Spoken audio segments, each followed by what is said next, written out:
High students, আজকের এই ভিডিওতে ওয়েস্ট বেঙ্গলের সেরা 10টি বিএসসি মাইক্রোবায়োলজি কলেজ নিয়ে আলোচনা করব।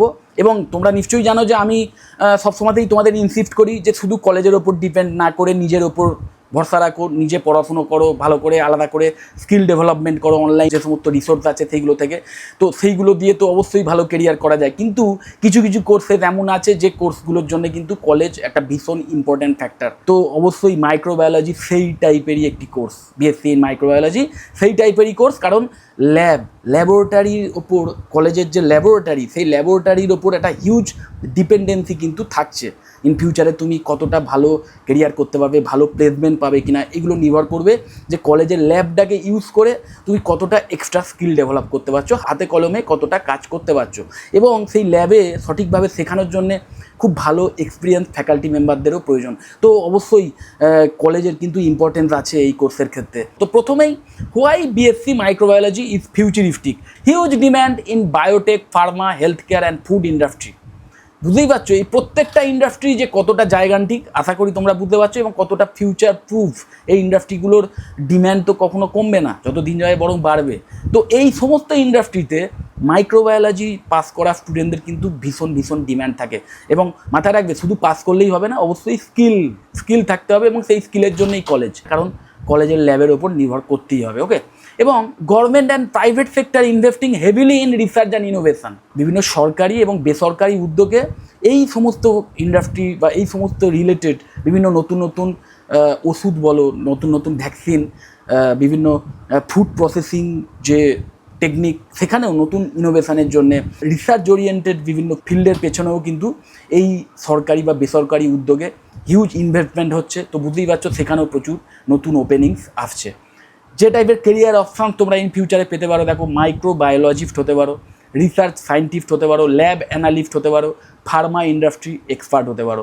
কোন কোন ফিল্ডে স্কোপ আছে না, vaccine development, food safety, agricultural, biotech. Perfect for students interested in biology plus research plus high growth careers. This is not just a degree, it's a research driven future career. দেখো, only BSc in microbiology complete করার পরেই যদি তুমি চাও যে একটা ভালো চাকরি চাই আমার, সেটাও পসিবল, সেটাও তোমরা অ্যাচিভ করতে পারো যদি 4 বছর ধরে সঠিকভাবে কিছু স্কিল ডেভেলপ করতে পারো, তাহলে ডাইরেক্ট প্লেসমেন্টও সম্ভব।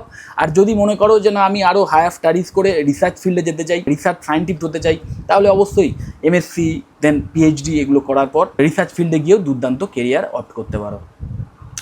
কোর্স স্ট্রাকচারটা একটু বোঝো। এখন জানো নিউ এডুকেশন পলিসি ওয়াইজ সমস্ত ব্যাচেলর অফ ডিগ্রি প্রোগ্রামই 4 বছরের হয়ে গেছে।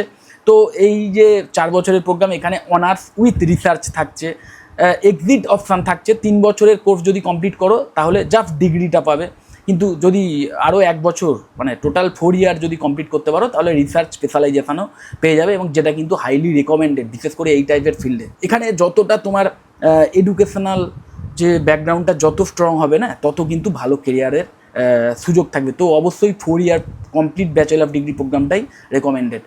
এবং ইনক্লুড এই কোর্সের মধ্যেই যে বিষয়গুলো ইনক্লুড থাকে, দেখো, অ্যাডভান্সড ল্যাব ট্রেনিং, ওই যেটা বলছিলাম ল্যাবে হাতে কলমে কাজের যে ট্রেনিং, সেটা কিন্তু এই কোর্সের স্ট্রাকচারের মধ্যে ইনক্লুডেড থাকে।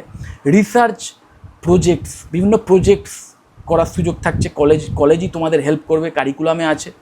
ইন্ডাস্ট্রি এক্সপোজার, ডাইরেক্ট একদম বিভিন্ন ইন্ডাস্ট্রিতে কীভাবে কাজ হচ্ছে সেটা হাতে কলমে দেখার সুযোগও পাবে।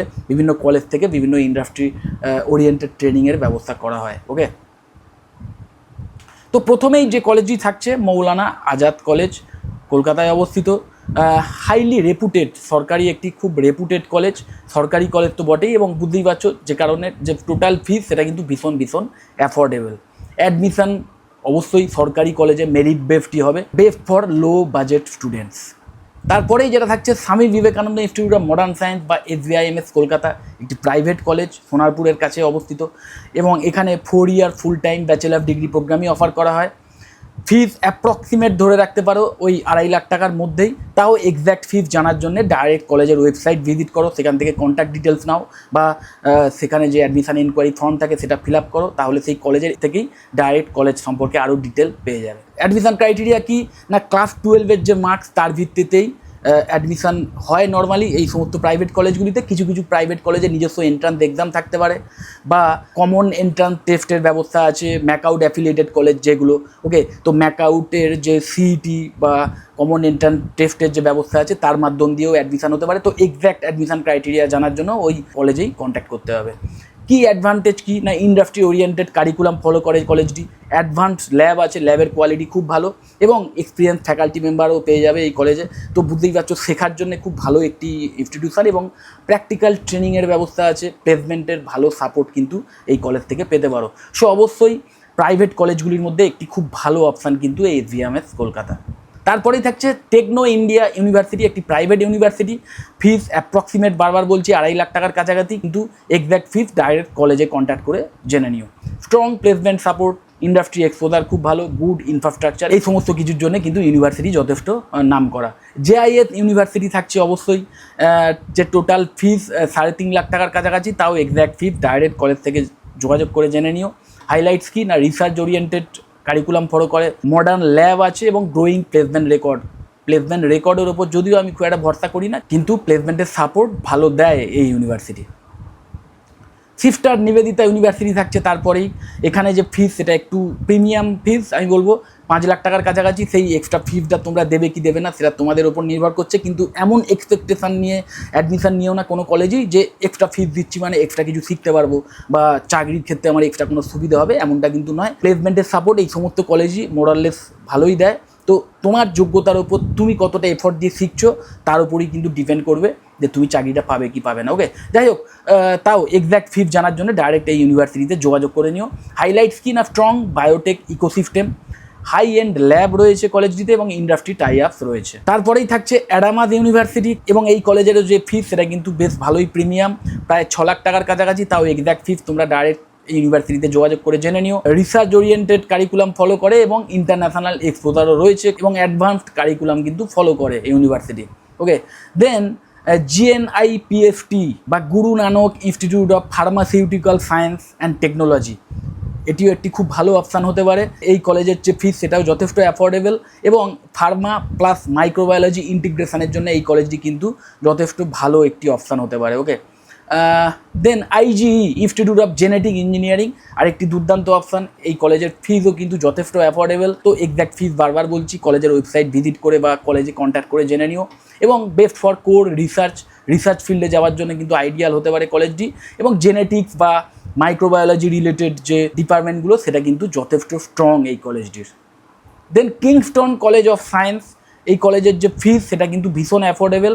তো অবশ্যই এক্স্যাক্ট ফিস জানার জন্য কলেজে কন্ট্যাক্ট করে নিও এবং ভীষণ অ্যাফোর্ডেবল ফিস প্লাস ডিসেন্ট ইনফ্রাস্ট্রাকচারের জন্য এই কলেজটি তোমরা নিজেদের অপশানে রাখতে পারো। ওকে, দেন স্বামী বিবেকানন্দ ইউনিভার্সিটি, একটি প্রাইভেট ইউনিভার্সিটি, ব্যারাকপুরে অবস্থিত। এই ইউনিভার্সিটির যে ফিস সেটাও কিন্তু যথেষ্ট অ্যাফোর্ডেবল, ওই 2.25 ল্যাক্সের কাছাকাছি এক্স্যাক্ট ফিস। এই ইউনিভার্সিটিতে যোগাযোগ করে জেনে নিও। Good for balanced academic plus প্লেসমেন্টের সাপোর্টের দিক থেকেও কিন্তু যথেষ্ট ভালো এই ইউনিভার্সিটিটি। ওকে, তো অ্যাডমিশন ক্রাইটেরিয়া, এই সমস্ত কলেজের যে অ্যাডমিশন ক্রাইটেরিয়া ভালো করে বুঝে নাও যে 12-এ ফিজিক্স কেমিস্ট্রি বায়োলজি এই 3টে সাবজেক্ট কম্পালসারি। ওকে, মিনিমাম মার্কস মোটামুটি এই সমস্ত কলেজেই মিনিমাম 50 to 60% মিনিমাম মার্কস থাকতে হবে। অ্যাডমিশান প্রসেস কীভাবে হয় মেরিট বেসডে হবে। মেরিট বেস মানে ক্লাস 12-এ কেমন মার্কস পেয়েছো তার ভিত্তিতে, অথবা কলেজের নিজস্ব কোনো এন্ট্রান্স এক্সাম বা সেই কলেজটি যে ইউনিভার্সিটির অ্যাফিলিয়েশানে রয়েছে, যেমন ম্যাকআউট অ্যাফিলিয়েটেড যে কলেজগুলি সেগুলোর ক্ষেত্রে সেই ম্যাকআউটের বা সেই ইউনিভার্সিটির যে এন্ট্রান্স এক্সাম তার মাধ্যমেও কিন্তু কলেজে অ্যাডমিশান হতে পারে। ওকে, তো সেই বিষয়গুলো ডিটেলে জানার জন্য, এক্স্যাক্ট অ্যাডমিশান ক্রাইটেরিয়া জানার জন্য ডাইরেক্ট কলেজে কন্ট্যাক্ট করেই ডিটেল জেনে নিও। How to guarantee placement after BSc microbiology, ভীষণ ইম্পর্টেন্ট। দেখো, জব ওরিয়েন্টেড কোর্সেস তো আরও বেশ কিছু আছে, কিন্তু সেই কোর্স করার পরেও অনেক স্টুডেন্টই কিন্তু ভালো চাকরি পায় না বা পেলেও পছন্দের চাকরি পায় না বা নিজের কোর ফিল্ডেই হয়তো পায় না।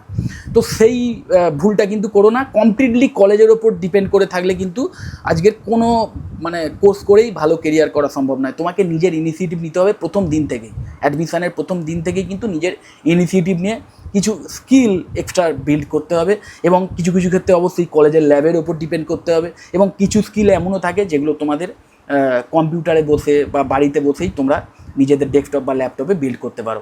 তো যে ল্যাব স্কিলগুলোর প্রয়োজন, দেখো start skill building from first year, প্রথম বছর থেকেই যে স্কিলগুলো বিল্ড করা স্টার্ট করবে সেটা কি না কলেজের ল্যাব ওরিয়েন্টেড কিছু স্কিল। সেগুলো কী কী না পিসিআর, মাইক্রোস্কোপি, কালচার, টেকনিক্স।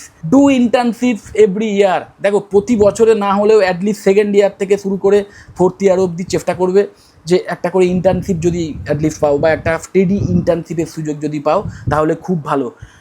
মোটামুটি কলেজ থেকে এই ইন্টার্নশিপের জন্য অ্যাসিস্ট্যান্স দেওয়া হয়, কিন্তু কলেজ থেকে যদি নাও পাওয়া যায় নিজের ইনিশিয়েটিভ নিয়ে ইন্টার্নশিপ খুঁজে নেওয়ার চেষ্টা করবে, কারণ এই ইন্টার্নশিপের মাধ্যমেই কিন্তু ডাইরেক্ট কীভাবে একদম ইন্ডাস্ট্রিতে কাজ হচ্ছে, একটা ল্যাবে কীভাবে কাজ হচ্ছে, মানে যেখানে কাজ করতে চলেছে মানে করার ইচ্ছে আছে ইন ফিউচারে, সেখানে অ্যাজ এ ট্রেনিং কাজ করার সুযোগ কিন্তু তোমরা পাবে এই ইন্টার্নশিপের মাধ্যম দিয়ে, এবং যেটার কিন্তু ভীষণ ইম্পর্টেন্স আছে। এটা যেমন একাধারে তোমার স্কিল একটা নেক্সট লেভেলে নিয়ে যাবে, ঠিক তেমন তোমার যে রেজুমে তার যে গ্ল্যামার সেটাও কিন্তু অনেক বাড়িয়ে দেবে। ওকে, এবং ইন্টার্নশিপ কোথায় নেওয়ার চেষ্টা করবে না ফার্মা কোম্পানিজ বা বিভিন্ন ডায়াগনস্টিক ল্যাবে। ওকে, লার্ন ইন্ডাস্ট্রি টুলস, বিভিন্ন ইন্ডাস্ট্রি ওরিয়েন্টেড টুলস আছে সেগুলো শেখো। বেসিক বায়ো ইনফরমেটিক্স, এবার এই বায়ো ইনফরমেটিক্স রিলেটেড বিভিন্ন টুলস বা বিভিন্ন অনলাইন প্ল্যাটফর্ম আছে সেইগুলোর ইউসেজ কিন্তু শিখতে হবে, সেই রিলেটেড স্কিল বিল্ড করতে হবে। এবং মাথায় রাখবে পাইথন, এই যে ডেটা অ্যানালিসিসের যে ব্যাপারটা রয়েছে দেখতেই পাচ্ছ, Excel plus basics of Python যে প্রোগ্রামিং ল্যাঙ্গুয়েজ তার ওপর কিন্তু একটা দখল যদি থাকে তাহলে সেটা অবশ্যই তোমার ইন ফিউচারে কেরিয়ারে দুর্দান্তভাবে হেল্প করতে পারে, একটা ভালো স্যালারি নিয়ে প্লেসমেন্ট পেতেও সাহায্য করতে পারে। তো অবশ্যই এই কোডিং ল্যাঙ্গুয়েজের ওপর ট্রেনিং নেওয়া শুরু করো, যেটা কিনা তুমি বাড়িতে বসেই নিজের ল্যাপটপে করতে পারবে, এবং এক্সেলের ওপর ট্রেনিং তো অবশ্যই তোমার নিজের ল্যাপটপ বা ডেস্কটপে তুমি নিজেই মানে সেই ট্রেনিং নিতে পারো এবং সেই রিলেটেড স্কিল ডেভেলপ করতে পারো। তো এই বিষয়গুলোই কিন্তু ভীষণ ইম্পর্টেন্ট, মানে এই যে এক্সট্রা স্কিল ডেভেলপমেন্টের পেছনে তুমি সময় দেবে বা এফোর্ট দেবে না, এটাই কিন্তু তোমাকে ইন ফিউচারে চাকরি পেতে সবচেয়ে বেশি হেল্প করবে। ডিগ্রিটা হচ্ছে তোমার জাস্ট একটা ছাড়পত্র যে তুমি সেই চাকরির জন্য অ্যাপ্লাই করতে পারো, কিন্তু সেই চাকরিটা পাবে কি পাবে না সেটা ডিপেন্ড করবে তোমার এই স্কিলগুলোর ওপর। ফাইনাল ইয়ার স্ট্র্যাটেজি কি না one strong internship plus one project plus referrals maximum ক্ষেত্রেই এই কলেজগুলির যে স্ট্রং অ্যালামনি বেস থাকে সেখান থেকে পেয়ে যাবে, প্লাস বিভিন্ন অনলাইন যে জব সার্চিং পোর্টালগুলো আছে সেগুলো থেকেও পাবে, এবং নিজের একটা স্ট্রং পোর্টফোলিও বানাতে হবে। ম্যাক্সিমাম কলেজের যে প্লেসমেন্ট সেল থাকে তারা কিন্তু এই স্ট্রং পোর্টফোলিও বানাতে বা বিভিন্ন কোম্পানিতে ইন্টারভিউ দেওয়ার জন্য যে মক ইন্টারভিউ সেশন সেগুলোর ব্যবস্থা করে বা সেই বিষয়ে অ্যাসিস্ট্যান্স দেয়। এবং বেশ কিছু কলেজ এমনও আছে যে কলেজের প্লেসমেন্ট সেল কিন্তু বিভিন্ন কোম্পানিকে নিয়ে আসে, বিভিন্ন ডায়াগনস্টিক ল্যাব বা বিভিন্ন ফার্মাসিউটিক্যাল কোম্পানি বা বিভিন্ন ফুড প্রসেসিং কোম্পানি তাদের নিয়ে আসে ইন্টারভিউয়ের ব্যবস্থা করে, এবং যোগ্য ক্যান্ডিডেটরা কিন্তু অন ক্যাম্পাস প্লেসমেন্টই পেয়ে যায়। ওকে, তো অন ক্যাম্পাস প্লেসমেন্ট কিন্তু পসিবল। তো সঠিকভাবে যদি এই স্কিলগুলো ডেভেলপমেন্টের পেছনে সময় দাও তাহলে কিন্তু কোর্স কম্পিটিশানের সাথে সাথেই একটা ভালো স্যালারি নিয়ে প্লেসমেন্টও পেয়ে যেতে পারো। ওকে, যাই হোক, যদি এই কোর্স রিলেটেড অন্য কোনো কোয়ারি থাকে বা কোনো কলেজ সংক্রান্ত বিষয়ে কিছু জানতে চাও তাহলে ডাইরেক্ট আমাকে কল বা হোয়াটসঅ্যাপ বা ইনস্টাগ্রামে ডিএম করতে পারো, আমি তোমাদের এই বিষয়ে আরও ইনফরমেশান দিয়ে দেবো। যদি মনে হয় ভিডিওটা হেল্পফুল অবশ্যই লাইক করো, চ্যানেলটা যদি সাবস্ক্রাইব না করে থাকে এখন সাবস্ক্রাইব করো, আর এই ভিডিও যত আরও শেয়ার করো। টাটা।